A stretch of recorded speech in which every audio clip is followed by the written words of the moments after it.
Hello and welcome to this podcast. Today we are going to be talking about the Awareness Month of July, and we are going to be continuing our journey throughout the summer months by highlighting key mental health and disability awareness dates and campaigns happening across the UK.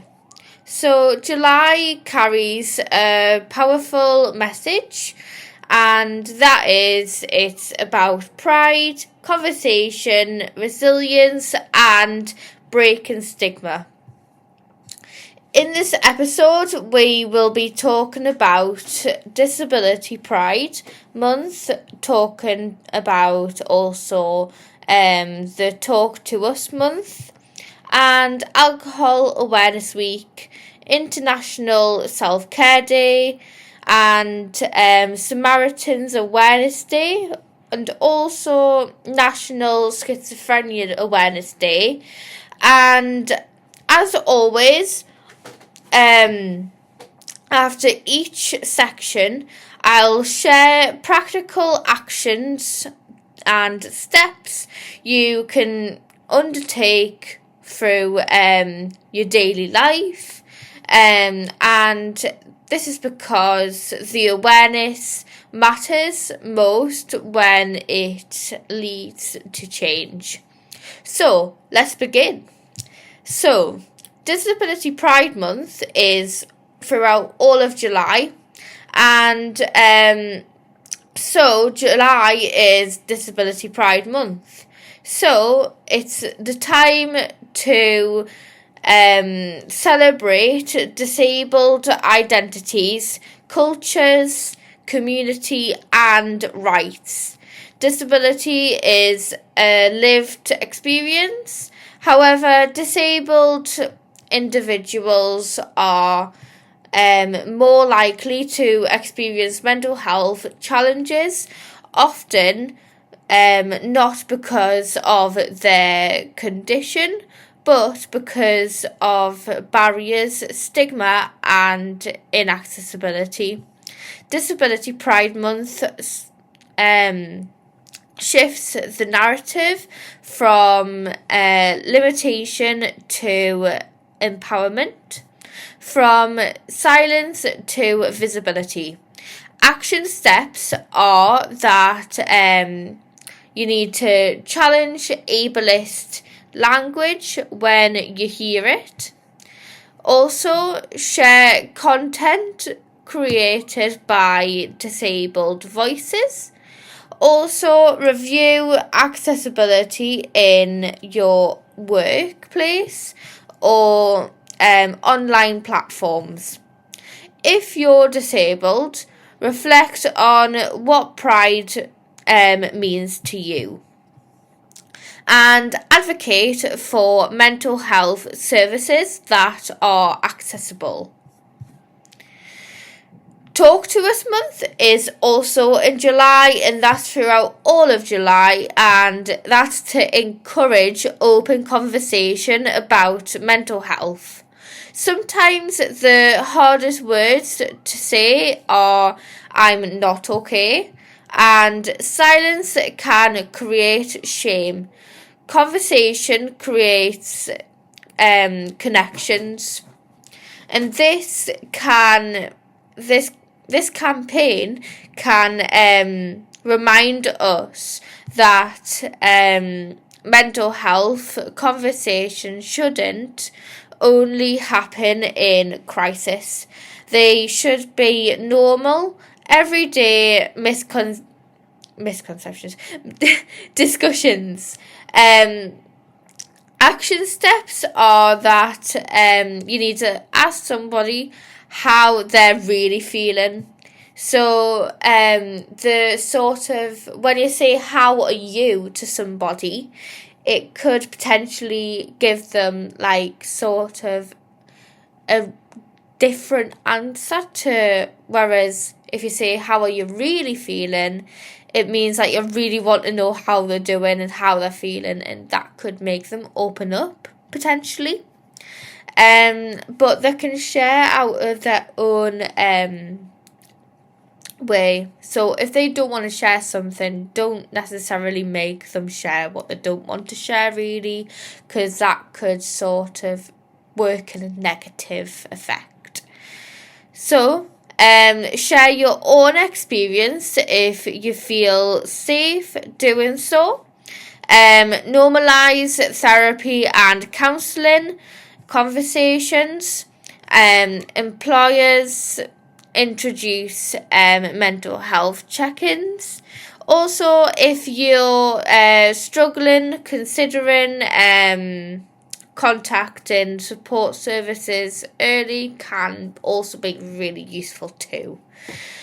Talking is not attention seeking, and we really need to know that it's a strength, really, because not many people do share how they're feeling, and you're quite a strong person to be able to advocate for yourself and be able to tell people how you're actually feeling.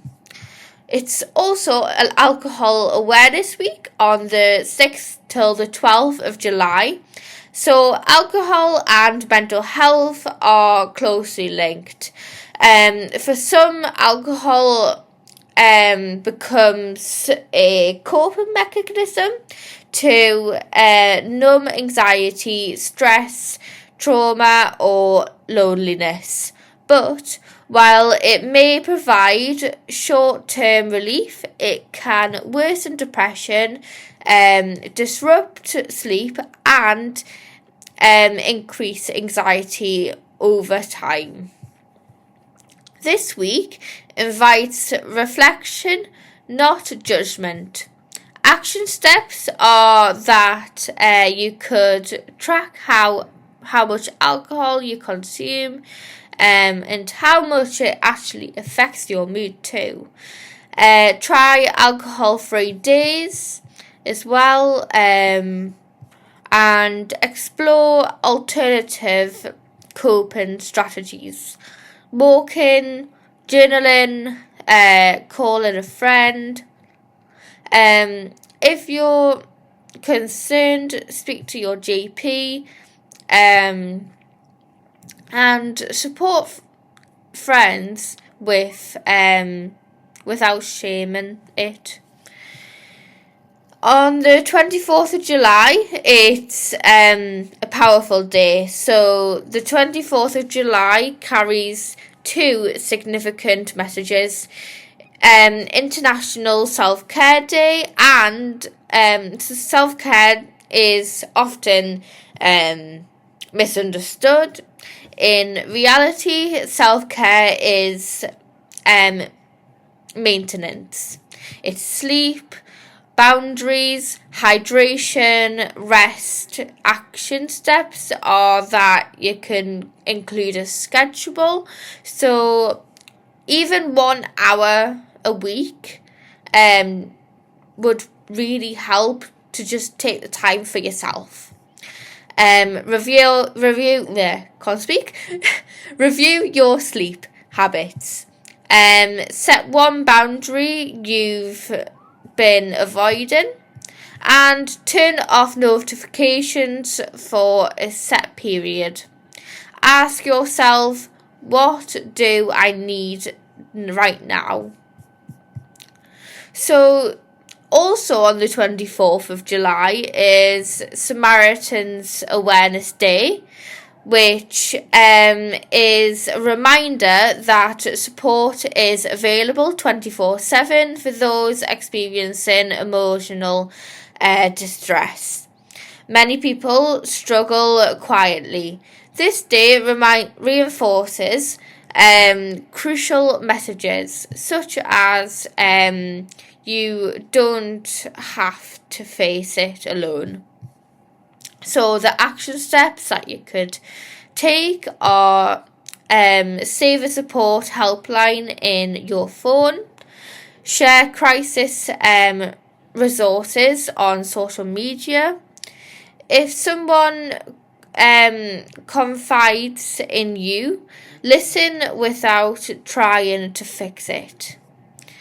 If you're in crisis, reach out immediately. Reaching out is not weakness, it is courage in action. So the 25th of July is National Schizophrenia Awareness Day. So schizophrenia is often one of the most misunderstood mental health conditions. And there's a lot of stigma behind this mental health condition. And it can be more damaging, the stigma, than the condition itself. And this day exists to educate, reduce fear, and replace myths with understanding people living with schizophrenia.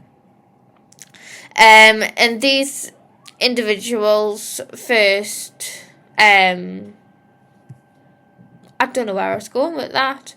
People living with schizophrenia are individuals first, and not the diagnosis itself. So basically what I'm getting from that is just don't look at the diagnosis, look at the actual person.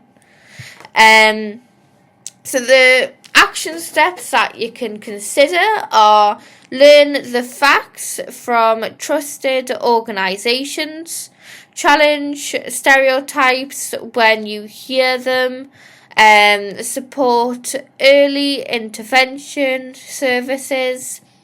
If you or a loved one are experiencing symptoms, speak to a medical support early. And compassion reduces stigma, and understanding saves lives. So let's bring July all together now. So July teaches us something powerful. So it teaches us pride and builds identity. Conversation builds connection. Education reduces stigma. And self-care builds resilience. And support saves lives. Awareness months are not about trends. As you move through July, I invite you to reflect on this question. What conversation have I been avoiding with myself or someone else? And what small step could I take this week toward change? Thank you all for listening and joining me for this episode. I hope you all enjoyed it and listening about the different awareness dates in July. And if you want to contact me, you can either comment in the comment section in this podcast, or you can head over to the announcement of the podcast, which I'm going to post on the same day when it's uploaded. As well as, if you want it more private, you can direct message me over on Instagram, or you can email me at healthvision216@gmail.com. So thank you all for listening again, and I hope you enjoyed this episode. And yeah, see you all later.